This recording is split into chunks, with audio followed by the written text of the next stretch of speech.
என்ன ரமேஷ் இந்த மாதிரி பண்ணா ஆண்மை விருத்தி ஆகுமா அண்ணா?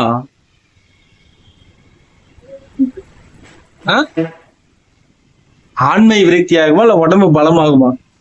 அது அவங்க பண்றது பொறுத்துருக்கு. இல்ல நீ எதுக்கு பண்ற? காலுக்கு எடுப்பும் பண்ணனா நீ சொன்னது கேரண்டி.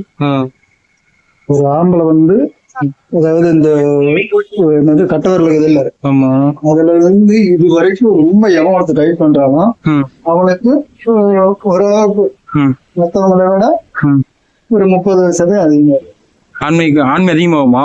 அவன் கடுமையா பண்ணணும். என்ன பண்ணும்? உடற்பயிற்சி வேலை இதை ஒண்ணும்.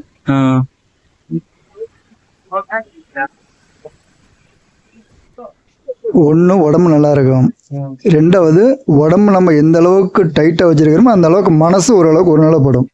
கல்லு தூக்குறதுனால என்ன? இப்போ நீ டைட் பண்றது எப்படினாலும் கல்லு தூக்கலாம், இரும்பு தூக்கலாம், கடப்பாறை தூக்கலாம், அதெல்லாம் பெரிய மேட்டரே இல்லை. முறையா கரெக்டா செஞ்சு உடம்பு வலுவா இருந்துச்சுன்னா மனசு வலுவா இருக்கும், நிலையா இருக்கும். எந்த ஒரு தவறான மோட்டிவேஷன் வரதுக்கு வாய்ப்பு குறைவு. வரலன்னு சொல்ல முடியாது, வரணும்னு சொல்ல முடியாது.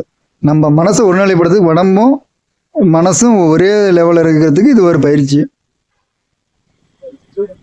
அது மேல வரலாம். நம்ம ரெகுலரா 5:30 எந்திரிப்போம்.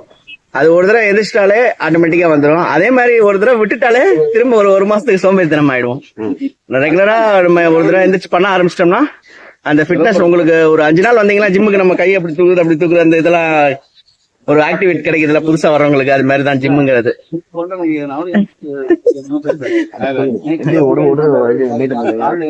அதுக்கப்புறம் பீச்ல பண்றதுங்கிறது இன்னும் புத்துணர்ச்சியா இருக்கும்.